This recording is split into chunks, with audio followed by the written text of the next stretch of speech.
بثت القناة الإسرائيلية تقريرا نقلته قناة الميادين اللبنانية يثبت التعاون الوثيق بين إسرائيل وتنظيم داعش الإرهابي. التقرير أظهر عددا من جرحى داعش وهم يتلقون العلاج في المستشفيات الإسرائيلية.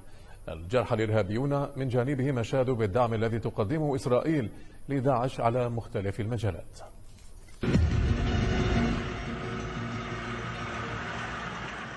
يعبرون الحدود عنوان تحقيق بثته القناة الثانية يتضمن شهادات نادرة لجرحى المجموعات المسلحة التي تقاتل في سوريا الذين يتلقون العلاج في المستشفيات الإسرائيلية.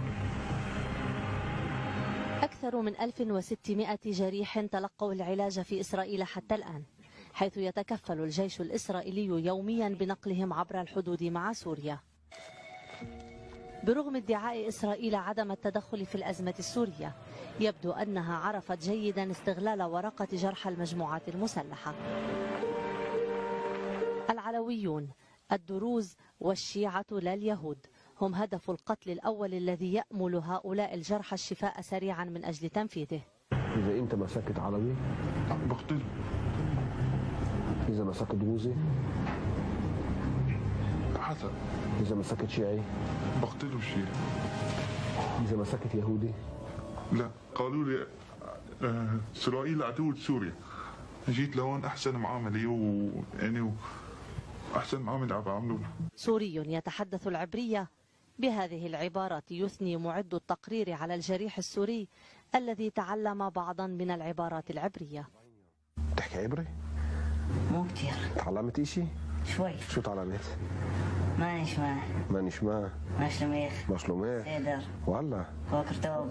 بوكر توب. بشي سوري اللي بيحكي عبري مليح. المستشفى الإسرائيلي الذي يعج بالجرحى يعج أيضا بروايات قتال وقتل نفذها هؤلاء الذين قاتل بعضهم إلى جانب داعش وجبهة النصرة والجيش السوري الحر. عيونهم مليئة بالكراهية، لكن ليست تجاه إسرائيل التي ترعاهم وتساعدهم، بل يعودون إلى سوريا وقلوبهم مليئة بالود لدولة اليهود. والكلام لمعد التقرير. اتفاق سلام بين إسرائيل وسوريا إن شاء الله. بده يكون. والله حبيناكم عن جد؟ عن جد، مش مجاملة يعني هون شفنا المعاملة الممرضين كذا، إسرائيل كويسين يعني كويسين معنا. مين أحسن اليهودي ولا الشيعي؟ لا اليهودي.